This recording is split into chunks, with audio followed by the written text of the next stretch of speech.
Good morning everyone.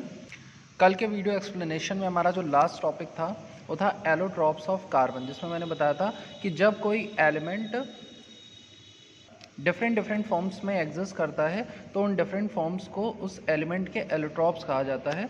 Carbon के allotropes मैंने बताया था कि दो पार्ट में होते हैं, एक होता है क्रिस्टलाइन फॉर्म, एक होती है नॉन क्रिस्टलाइन फॉर्म। जो क्रिस्टलाइन फॉर्म होती है उसमें हमें तीन तरह के एलोट्रॉप पढ़ने हैं, that is diamond, graphite and fullerene. और जो नॉन क्रिस्टलाइन फॉर्म है उसमें कोल, लैम्प ब्लैक, ये सब हमारे आते हैं।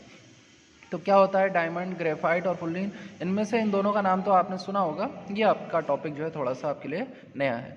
तो ध्यान दीजिएगा, केमिस्ट्री में डायमंड का मतलब क्या है कि जब हमारा जो कार्बन है, एक कार्बन एटम जो है वो डिफरेंट चार कार्बन एटम से इस तरह से कंबाइंड हो जाता है और इसी तरह से कई सारे मतलब कार्बन एटम्स एक स्ट्रक्चर बनाते हैं, लेकिन उस पूरे स्ट्रक्चर में एक कार्बन एटम जो होगा वो चार डिफरेंट कार्बन एटम से जुड़ा होगा।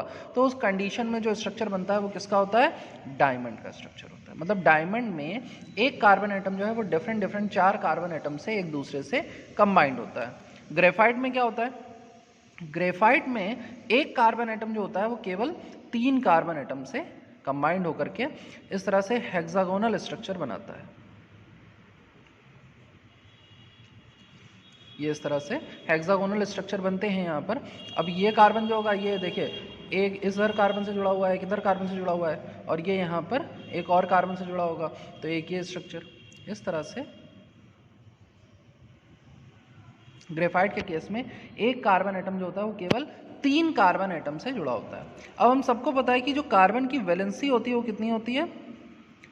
4 होती है, 2,4, 6 इसका एटॉमिक नंबर होता है। एक कार्बन के आउटर मोशन में 4 इलेक्ट्रॉन होते हैं, तो अपना ऑक्टेट कंप्लीट करने के लिए ये चार और एटम से क्या करता है? बॉन्डिंग करता है। तो यहाँ पर डायमंड के केस में तो एक कार्बन ने चार अलग अलग कार्बन एटम से बॉन्डिंग कर ली। चारों कार्बन एटम जो हैं ये इसको अपनी तरफ खींचेंगे, ये इन सबको अपनी तरफ खींचेगा। तो जो फोर्स ऑफ अट्रैक्शन है वो इतना ज़्यादा बढ़ जाता है कि जो डायमंड है वो दुनिया का सबसे हार्डेस्ट सब्सटेंस बन जाता है। इसका रीज़न क्या है? क्योंकि यहाँ पर जो कार्बन पाया जा रहा है उसके आउटर मोशन में चार ही इलेक्ट्रॉन होते हैं, वो चारों इलेक्ट्रॉन चार डिफरेंट कार्बन एटम से जुड़े होते हैं, जिसकी वजह से सारे कार्बन एटम्स के बीच में फोर्स ऑफ अट्रैक्शन इतना ज़्यादा बढ़ जाता है, ये एटम्स एक दूसरे के इतना पास आ जाते हैं कि इनको तोड़ना जो है हमारे लिए मुश्किल। मतलब किसी और सब्सटेंस की हेल्प से, जैसे आप लोहा ले लीजिए, हथौड़ी से मारेंगे, हथौड़ी में क्या होता है? लोहा ही तो होता है, आयरन होता है, उससे उसको तोड़ने की कोशिश करेंगे तो भी ये नहीं टूटेगा। क्यों? क्योंकि इतना ज़्यादा फोर्स ऑफ अट्रैक्शन की वजह से ये क्या हो गया है? हार्डेस्ट सब्सटेंस बन गया। ग्रेफाइट में ऐसा नहीं है। ग्रेफाइट में क्या है? एक कार्बन एटम से तीन कार्बन एटम से जुड़ा होता है, यानी कि हर कार्बन एटम के पास जो उसका एक इलेक्ट्रॉन है वो खाली होता है। वो खाली होने की वजह से इस इलेक्ट्रॉन को यहाँ पर फ्री इलेक्ट्रॉन के नाम से जाना जाता है। और ये फ्री इलेक्ट्रॉन जो है ये इस पूरे ग्रेफाइट के मॉलिक्यूल में क्या कर सकता है? सर्कुलेट कर सकता है, एक कार्बन से दूसरे, दूसरे से तीसरे कार्बन में ट्रांसफ़र हो जाता है। और हमें ये पता है, हमें फिजिक्स में पढ़ाया गया है, मतलब साइंस में पढ़ाया गया कि जब भी इलेक्ट्रॉन मूव करते हैं, यानी जब चार्ज मूव करता है तो इलेक्ट्रिक करंट प्रोड्यूस होती है। तो यहाँ पर यही होता है कि ग्रेफाइट जो होता है इसी वजह से क्या होता है? गुड कंडक्टर ऑफ इलेक्ट्रिसिटी माना जाता है। ग्रेफाइट जो है गुड कंडक्टर ऑफ इलेक्ट्रिसिटी इसीलिए है क्योंकि इसमें हर कार्बन एटम के पास एक फ्री इलेक्ट्रॉन प्रेजेंट होता है।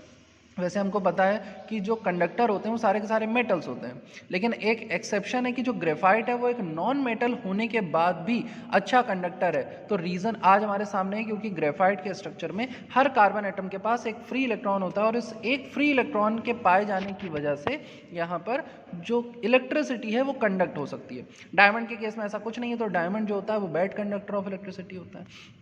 डायमंड के केस में जब कार्बन जो है वो चार डिफरेंट कार्बन एटम से जुड़ता है, तो मैं स्ट्रक्चर आपको दिखाता हूँ। कुछ कुछ इस तरह का स्ट्रक्चर जो है हमारा फॉर्म होता है। ये एक सिंगल यूनिट दी हुई है और ऐसी कई सारी यूनिट्स जब एक दूसरे से कंबाइंड होती हैं तो इस तरह का 3 डायमेंशनल स्ट्रक्चर यानी 3D स्ट्रक्चर बन करके हमारे सामने आता है। यहाँ कोई फ्री इलेक्ट्रॉन नहीं होता है, there are no free electrons, that's why diamond is a non conductor of electricity and due to high force of attraction it is the hardest substance we have ever found on earth. अगर हम graphite का structure देखें तो यहाँ पर एक carbon atom जो होता है वो तीन अलग अलग कार्बन एटम से कंबाइंड होता है, हेक्सागोनल स्ट्रक्चर बनाता है और ये हेक्सागोनल स्ट्रक्चर जो है वो लेयर्स के फॉर्म में प्रेजेंट होते हैं। और इन दो लेयर्स के बीच में बहुत वीक फोर्स ऑफ अट्रैक्शन होता है। इस वीक फोर्स ऑफ अट्रैक्शन का नाम होता है van der Waals force of attraction. Van der Waals एक साइंटिस्ट थे जिन्होंने दो अलग अलग मॉलिक्यूल्स के बीच में जो वीक फोर्स ऑफ अट्रैक्शन होते हैं, जिनकी वजह से किसी एक सब्सटेंस के अंदर दो मॉलिक्यूल एक दूसरे के साथ जुड़े हुए होते हैं, उस फोर्स को खोजा था। इस फोर्स को कहा गया था van der Waals force of attraction. ये बहुत वीक फोर्स होती है, इसके बारे में आप अपने हायर क्लासेस में जान पाएंगे। तो ये हमारा ग्रेफाइट का स्ट्रक्चर है। और यहाँ पर क्योंकि हर कार्बन सिर्फ 3 कार्बन एटम से जुड़ा है, इसलिए हर कार्बन के पास एक फ्री इलेक्ट्रॉन होता है, और उस एक फ्री इलेक्ट्रॉन के प्रेजेंस की वजह से जो ग्रेफाइट है वो एक गुड कंडक्टर ऑफ इलेक्ट्रिसिटी माना जाता है। डायमंड और ग्रेफाइट के बाद बात करते हैं फुलरीन्स की। जो फुलरीन होती है उसमें क्या होता है, फुलरीन में भी एक कार्बन जो है वो 3 कार्बन एटम से तो जुड़ा होता है, लेकिन यहाँ पर मिनिमम 60 कार्बन एटम्स, कितने, 60 carbon atom, minimum 60 carbon atoms एक दूसरे से फुटबॉल के स्ट्रक्चर में जुड़ जाते हैं। मतलब क्लोज्ड स्ट्रक्चर बनता है। फुटबॉल आप सबने देखी होगी, फुटबॉल में अगर नहीं देखी है तो स्ट्रक्चर देखिएगा। एक पेंटागन होता है और उसके चारों तरफ इस तरह से आप देखोगे हेक्सागन जो है बना होता है। मतलब एक पेंटागन के मतलब इधर 1 2 3 4 5, एक पेंटागन से 5 हेक्सागन, फिर इस हेक्सागन से आगे पेंटागन, इस तरह से पूरा एक फुटबॉल का स्ट्रक्चर जो है वो फॉर्म होता है। मैं आपको दिखाता हूँ, यहाँ देखिए, ये हमारा जो है फुलरीन का स्ट्रक्चर है। एक कार्बन एटम, इसको देखिए, ये अगर एक कार्बन एटम है तो ये 1 2 3 डिफरेंट कार्बन एटम से जुड़ा हुआ है। ये क्लोज फुटबॉल के ऐसा स्ट्रक्चर बनता है। ये देखिए पेंटागन है, 1 2 3 4 5 पेंटागन में पांचों तरफ क्या है, इधर भी हेक्सागन है, इधर भी हेक्सागन, इधर भी हेक्सागन, इधर भी हेक्सागन, इधर भी हेक्सागन। इसके ठीक पीछे की तरफ देखिए, ये भी पेंटागन बना हुआ है, उससे भी 6 हेक्सागन जो है आपस में कंबाइंड है। तो फुलरीन में मिनिमम, कम से कम, मतलब हो तो और भी कार्बन एटम सकते हैं, लेकिन जो सबसे छोटी फुलरीन पाई जाती है, जो सबसे स्टार्टिंग फुलरीन पाई जाती है, वो C60 की पाई जाती है।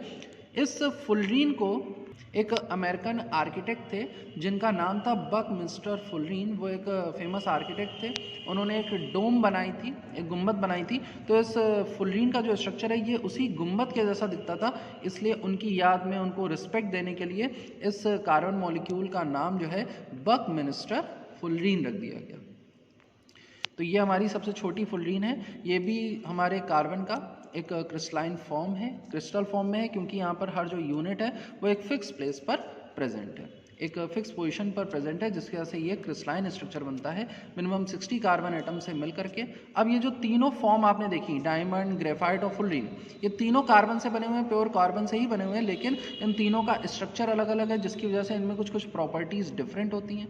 तो वही हमने कहा था कि जब कोई एलिमेंट अलग अलग फॉर्म्स में एग्जिस्ट करता है तो उन सारी फॉर्म्स को उस एलिमेंट का क्या कहा जाता है, एलोट्रॉप्स। तो कार्बन के 3 एलोट्रॉप्स हैं, डायमंड, ग्रेफाइट और फुलरीन। ये आपके तीनों क्रिस्टलाइन एलोट्रॉप हैं। इसके अलावा नॉन क्रिस्टलाइन एलोट्रॉप में आपने नाम सुना होगा कोयले का, जिसका कोयले के साथ फिक्स शेप या साइज नहीं होता है, और लैम्प ब्लैक, जब हम लैम्प जलाते हैं, अगर किसी ने लैम्प को जलते हुए देखा होगा तो उसमें जो ऊपर चिमनी लगी होती है कांच की, उसमें काले काले कार्बन के पार्टिकल्स जम जाते हैं। वही कार्बन के पार्टिकल्स जो होते हैं उन्हें लैम्प ब्लैक कहा जाता है, और उसका यूज़ जो है वो शू पॉलिश वगैरह बनाने में, या डाई वगैरह बनाने में, या प्रिंटर्स की जो इंक आती हैं उसको बनाने में किया जाता है।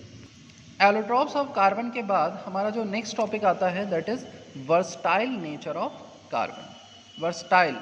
वर्सटाइल वर्ड आपने बॉलीवुड इंडस्ट्री में सुना होगा, मतलब वर्सटाइल एक्टर, वर्सटाइल एक्ट्रेस। इसका मतलब होता है जैसे जब कोई एक्टर जो है वो कई तरह के रोल्स प्ले कर सकता है, मतलब उसमें कई तरह के कैरेक्टर्स होते हैं, कई तरह के गुण होते हैं, तो उसे वर्सटाइल कहते हैं। उसी तरह से जो एलिमेंट्स हैं हमारे 118 एलिमेंट्स हैं, उनमें से जो कार्बन एटम होता है वो बाकियों से बहुत अलग होता है। मैंने क्लास में आपको ये बात बताई थी कि टोटल 118 एलिमेंट में से एक कार्बन को अलग कर दो और बचे हुए 117 एलिमेंट्स को अलग कर दो, तो जितने कंपाउंड, दुनिया में जितने कंपाउंड ये 117 एलिमेंट मिलकर के एक साथ नहीं बना पाते हैं, उतने कंपाउंड अकेला ये क्या बनाता है, कार्बन बनाता है। और क्यों बनाता है, अपने वर्सटाइल नेचर की वजह से। और इसके वो वर्सटाइल नेचर क्या है, इसके जो सबसे 2 इंपॉर्टेंट वर्सटाइल नेचर हैं, एक है इसमें सेल्फ लिंकिंग की प्रॉपर्टी होती है। सेल्फ लिंकिंग का प्रॉपर्टी का मतलब हो गया कि कार्बन और कार्बन के जो एटम्स हैं वो आपस में जुड़ करके लंबे लंबे कंपाउंड जो है वो बना सकते हैं। और जो दूसरी इसकी वर्सटाइल नेचर की प्रॉपर्टी है वो है टेट्रावेलेंसी। मतलब कार्बन एक ऐसा एटम है जिसकी वैलेंसी जो होती है वो 4 होती है। 4 वैलेंसी होने पर इसके आउटर मोस्ट शेल में 4 इलेक्ट्रॉन होते हैं। इसको चाहिए भी ऑक्टेट कंप्लीट करने के लिए 4 होते हैं, और अपने ऑक्टेट को कंप्लीट करने के लिए कार्बन के चारों इलेक्ट्रॉन जो है वो बॉन्ड फॉर्मेशन में पार्टिसिपेट करते हैं। यानी कि जब कार्बन दूसरे एटम्स के साथ बॉन्ड बनाता है, और इसके अंदर ये टेंडेंसी है कि ये 4 अलग अलग एटम्स के साथ क्या कर सकता है, बॉन्ड बना सकता है। और जब ये ऐसा करता है तो इसके चारों इलेक्ट्रॉन उस बॉन्ड को बनाने में पार्टिसिपेट करते हैं, जिसकी वजह से इसके पास कोई भी इलेक्ट्रॉन ना तो खाली बचता है, ना एक्स्ट्रा होता है, ना ही इसके पास इलेक्ट्रॉनों की कमी होती है। और इस वजह से ही कार्बन जो है इतना यूजफुल एलिमेंट जो है वो बन पाता है। तो बस हमें यही दोनों प्रॉपर्टी पढ़नी है। पहली है सेल्फ लिंकिंग प्रॉपर्टी, यानी कि आपस में ही जुड़ जाना। सेल्फ लिंकिंग प्रॉपर्टी का जो केमिकल नेम है, इस प्रॉपर्टी को हम लोग केमिस्ट्री में कहते हैं कैटिनेशन, और हिंदी में इसका मतलब होता है श्रृंखलन। वैसे आप इंग्लिश मीडियम के स्टूडेंट हैं, बट हिंदी वर्ड आप इसका देखेंगे, श्रृंखलन का मतलब होता है श्रृंखला बनाना, माने सीरीज बनाना। तो कार्बन एटम के पास ये टेंडेंसी होती है कि ये क्या कर सकता है, ये एलिमेंट लॉन्ग चेन्स, आप चाहें तो ओपन चेन कंपाउंड बना सकते हैं, आप चाहें तो क्लोज चेन कंपाउंड बना सकते हैं। क्लोज चेन कंपाउंड का एक एग्जाम्पल अभी मैंने आपको बताया था, जैसा कि बकमिंस्टर फुल रीड, वहाँ पर 60 कार्बन एटम एक दूसरे से जुड़कर एक फुटबॉल जैसा स्ट्रक्चर बनाते हैं, जो कि बहुत स्टेबल माना जाता है। इसी तरह से कार्बन जो है ये कई सारे कार्बन एटम्स को आपस में जोड़ करके एक दूसरे से जुड़ते आते हैं, और लॉन्ग चेन कंपाउंड जो है वो फॉर्म हो सकते हैं। पीरियोडिक टेबल के बाकी जो एलिमेंट्स होते हैं वो इस कैटिनेशन की प्रॉपर्टी को इतना ज़्यादा, मतलब ज़्यादातर एलिमेंट तो शो ही नहीं करते हैं। जो कुछ एलिमेंट्स हैं, जैसे कार्बन की ही फैमिली का एक मेंबर है सिलिकॉन, भाई कार्बन फैमिली का मेंबर है तो सिलिकॉन भी कैटिनेशन की प्रॉपर्टी शो करेगा, उसके पास भी टेट्रावेलेंसी होगी, लेकिन उसका जो साइज़ है वो कार्बन से थोड़ा सा बढ़ जाता है। साइज़ बढ़ जाने की वजह से वो थोड़ा सा बल्कि यानी भारी हो जाता है, इस वजह से उसमें जो कैटिनेशन की प्रॉपर्टी वो इतनी स्ट्रांग नहीं होती है। तो कैटिनेशन का मतलब होता है the tendency of an element to form long chain of the same element is called catenation. कि जब एक ही एलिमेंट अपने ही जैसे एलिमेंट से जुड़ करके एक लंबी चेन का फॉर्मेशन करता है तो उसको हम कैटिनेशन कहते हैं।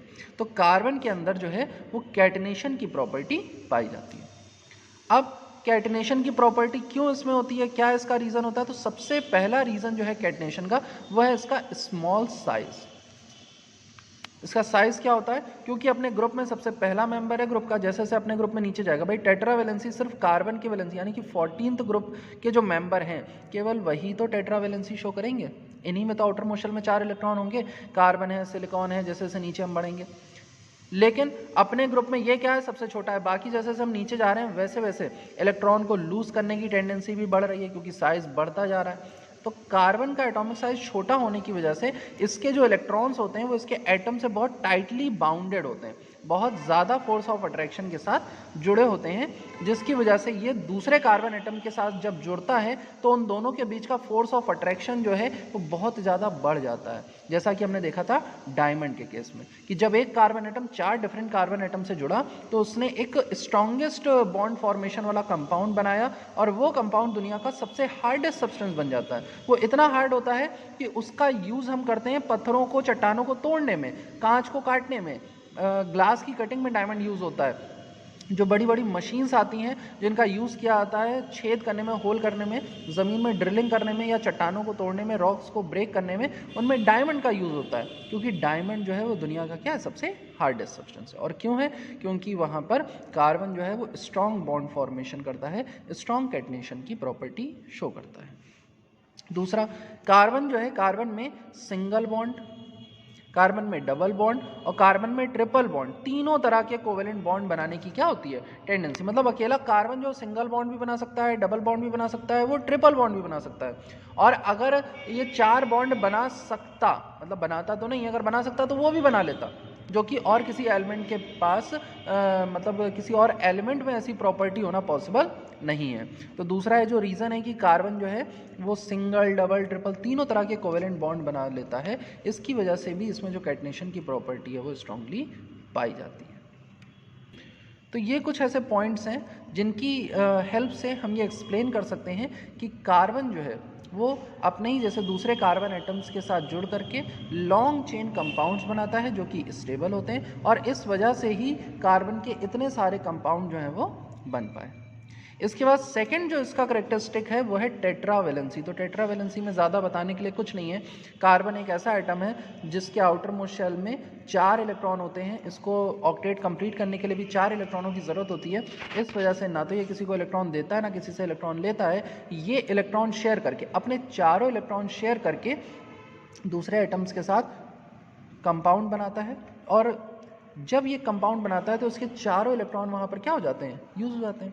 और कार्बन की इस प्रॉपर्टी को हम कहते हैं टेट्रावेलेंसी। मतलब इसमें 4 वैलेंसी होती है, चारों इलेक्ट्रॉन बॉन्ड बनाने में पार्टिसिपेट करते हैं, इसलिए इसकी वैलेंसी कितनी होती है, 4। इसको कहते हैं टेट्रावेलेंट कंपाउंड बनाना, जो बाकी एलिमेंट्स के पास, मतलब हमारे पीरियोडिक टेबल में बाकी के जो एलिमेंट्स हैं उनमें ये प्रॉपर्टी नहीं पाई जाती।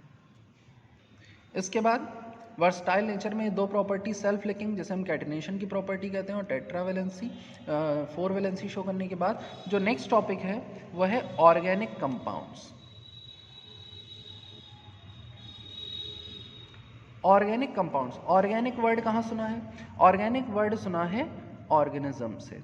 ऑर्गेनिज्म का मतलब जो लिविंग ऑर्गेनिज्म होते हैं, चाहे एक छोटा सा बैक्टीरिया हो, चाहे बड़े बड़े प्लांट्स हों, बड़े बड़े एनिमल्स हों, ये सब लिविंग ऑर्गेनिज्म कहलाते हैं। और लिविंग ऑर्गेनिक कंपाउंड का मतलब क्या होता है, लिविंग ऑर्गेनिज्म से हमें जो कंपाउंड्स मिलते हैं उन्हें हम ऑर्गेनिक कंपाउंड, मतलब कि बहुत पहले केमिस्ट्री में जब इतना ज़्यादा डिस्कवरीज नहीं हुई थी, इतना ज़्यादा एलैबोरेशन नहीं हुआ था, कॉन्सेप्ट्स क्लियर नहीं थे, उस समय तक हम यही मानते थे ऑर्गेनिक कंपाउंड्स का मतलब होता है लिविंग ऑर्गेनिज्म से मिलने वाले कंपाउंड। कुछ कॉमन ऑर्गेनिक कंपाउंड्स के अगर मैं नाम बताऊं, जैसे कि एसिटिक एसिड हो गया, CH3COH, जो कि विनेगर होता है, इसे सिरका कहते हैं। कहाँ से मिलता है, फलों के जो रस होता है, जैसे गन्ने का रस वगैरह है, जामुन का रस है, अंगूर का रस है, इन सबको सड़ा करके ये जो एसिटिक एसिड है वो बनाया जाता है। अल्कोहल, इथाइल अल्कोहल ले लीजिए, C2H5OH, मिथाइल अल्कोहल ले लीजिए, ये सब अल्कोहल कार्बन से बने कंपाउंड है। अल्कोहल भी कहाँ से मिलता है, अल्कोहल भी जो है हमें वो जो शुगर होती है हमारी, उसको सड़ा करके ही हम लोग अल्कोहल बनाते हैं। गन्ने का रस है या अंगूर का रस है, जो फलों का रस होता है, उसी से हम अल्कोहल बनाते हैं। ग्लूकोज, फ्रक्टोज, सुक्रोज, ये सब कुछ शुगर्स के नाम हैं। कार्बोहाइड्रेट, फैट, विटामिन, ये सारे के सारे जो ऑर्गेनिक कंपाउंड्स हैं ये सब कार्बन से बने होते हैं। इवन हमारी जो पूरी बॉडी है वो भी कार्बन, मतलब केवल कार्बन से नहीं बनी है, बट कार्बन से जुड़े हुए जो बाकी कंपाउंड्स हैं उनसे बनी हुई है। इसीलिए अगर हम कोई भी चीज़, जैसे लकड़ी ले लीजिए, प्लांट से क्या मिलती है, लकड़ी मिलती है, वो भी किससे बनी हुई है, कार्बन से। उसकी तो रिएक्शन भी हमें पता है कि प्लांट अपना खाना कैसे बनाते हैं, कार्बन डाइऑक्साइड और वाटर जो है सनलाइट की प्रेजेंस में मिलते हैं तो C6H12O6 ग्लूकोज का फॉर्मेशन करते हैं। इसीलिए जब हम प्लांट्स की लकड़ी को जलाते हैं, जलने पर वो क्या पड़ जाती है, काली पड़ जाती है, उससे क्या बन जाता है, कोयला बन जाता है। क्यों, क्योंकि उसके अंदर भी क्या प्रेजेंट है, कार्बन प्रेजेंट। तो जब बहुत ज़्यादा डिस्कवरी नहीं हुई थी तो ये माना जाता था कि जो कंपाउंड्स हमें लिविंग थिंग्स से मिलते हैं उन्हें ऑर्गेनिक कंपाउंड कहते हैं, जिनमें कार्बन जो है वो इनका मोस्ट इम्पॉर्टेंट कंस्टिट्यूएंट होता है। माने जितने ऑर्गेनिक कंपाउंड्स होंगे उनमें कार्बन प्रेजेंट ही होगा, और इसीलिए इस चैप्टर का नाम भी क्या है, कार्बन एंड इट्स कंपाउंड। तो ऑर्गेनिक कंपाउंड्स क्या होते हैं, ये कार्बन से बने हुए कंपाउंड्स होते हैं जिनमें कार्बन के अलावा बाकी दूसरे एलिमेंट जो है वो कार्बन से कंबाइंड होते हैं। ये एलिमेंट कौन कौन से हो सकते हैं, ये एलिमेंट हाइड्रोजन हो सकता है, नाइट्रोजन हो सकता है, ऑक्सीजन हो सकता है, क्लोरीन हो सकता है, सल्फर हो सकता है, फॉस्फोरस हो सकता है। मतलब सारे के सारे नॉन मेटल्स हैं, क्योंकि जब नॉन मेटल मिलते हैं तभी कोवेलेंट कंपाउंड्स बनते हैं, और हम लोग कोवेलेंट कंपाउंड्स के बारे में ही यहाँ पर पढ़ रहे हैं। तो कार्बन जो है hydrogen, oxygen, nitrogen, chlorine, sulphur, phosphorus जैसे एलिमेंट के साथ कंबाइंड होकर के large number of organic compounds का फॉर्मेशन करता है।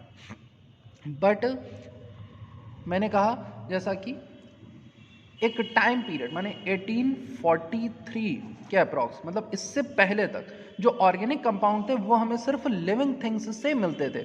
मतलब हम इन्हें केमिकली बना नहीं पाते थे, ये हमें नेचुरली मिलते थे, हम केमिकली बना नहीं पाते थे। बट 1842 के बाद एक साइंटिस्ट थे जिनका नाम था होलर। इन्होंने सबसे पहले लैबोरेटरी में एक ऑर्गेनिक कंपाउंड बनाया जिसका नाम रखा गया यूरिया। आज आप लोग यूरिया को फर्टिलाइज़र के रूप में यूज़ करते हैं। इसका फॉर्मूला होता है NH2CO NH2। तो देख लीजिए यहाँ पर भी क्या है, कार्बन प्रेजेंट है, तो ये भी एक ऑर्गेनिक कंपाउंड है और इसका यूज़ हम लोग खाद यानी फर्टिलाइज़र के रूप में करते हैं। तो ये पहला कंपाउंड था जो कहाँ बनाया गया, लेबोरेटरी में। इस यूरिया के बनने से पहले तक जितने भी ऑर्गेनिक कंपाउंड थे वो हमें नेचुरल प्रोसेस के थ्रू जो नेचुरल थिंग्स होती थी, जो लिविंग थिंग्स होती थी, उनसे निकालने पड़ते थे। बट एक बार जब हमने यूरिया बना ली, हमने मतलब होलर ने जब यूरिया बनाकर हमारे सामने लाए, तब हम ये समझ पाए कि हम इन ऑर्गेनिक कंपाउंड्स को लेबोरेटरी में भी बना सकते हैं। जिसके बाद हमने कई सीरीज़ बना डाली। आज आप अपने आसपास नायलॉन फाइबर, ये जितने भी आर्टिफिशियल फाइबर्स देख रहे हैं आप, जितनी भी आर्टिफिशियल प्लास्टिक्स देख रहे हैं, ये सब जो है हमारे ऑर्गेनिक कंपाउंड्स की कैटेगरी में ही आते हैं। जैसे जैसे आप हायर क्लासेस में जाएंगे आपको ये ऑर्गेनिक कंपाउंड्स का जो कॉन्सेप्ट है वो और क्लियर होता जाएगा। अभी फिलहाल के लिए ऑर्गेनिक कंपाउंड्स क्या हैं, कार्बन और इन एलिमेंट्स की हेल्प से बने हुए जो कंपाउंड्स हैं इन्हें हम ऑर्गेनिक कंपाउंड कहते हैं। हमने हमारे ऑर्गेनिक कंपाउंड को मेनली दो पार्ट में डिवाइड किया हुआ है, क्योंकि जो कार्बन है वो सिंगल, डबल और ट्रिपल 3 तरह के बॉन्ड बना सकता है। तो हमने क्या किया, हमने कार्बन के कुछ कंपाउंड्स को एकदम अलग कैटेगरी में रख दिया और यहाँ पर हम स्टार्ट करने जा रहे हैं हमारा नेक्स्ट टॉपिक, जिसको हम कहते हैं हाइड्रोकार्बन। मतलब ऑर्गेनिक कंपाउंड्स में ही कुछ कंपाउंड्स होते हैं जिन्हें हम कहते हैं हाइड्रोकार्बन्स।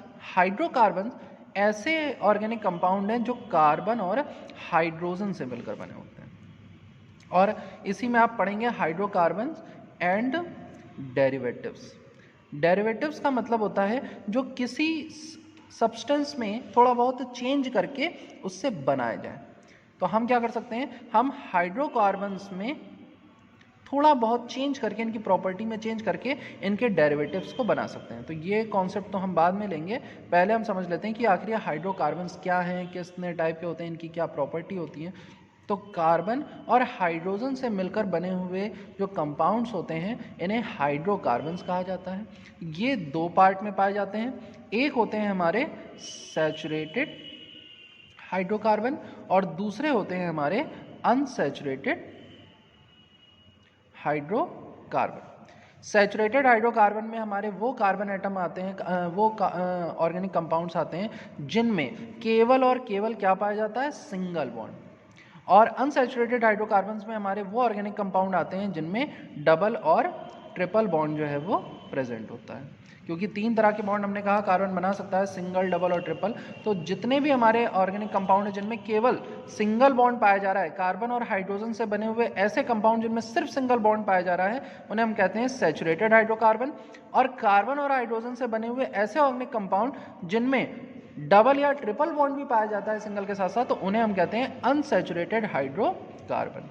अब ये सैचुरेटेड और अनसैचुरेटेड नाम क्यों पड़ा, इसके बारे में हम लोग कल के एक्सप्लेनेशन में यानी नेक्स्ट एक्सप्लेनेशन में समझेंगे। तब तक जितनी भी चीज़ें बताई गई हैं उनकी प्रैक्टिस करिए और जो आपको बॉन्डिंग सिखाई गई है उसकी प्रैक्टिस करिए। कोई डाउट आता है तो पूछिए। Okay class, thank you.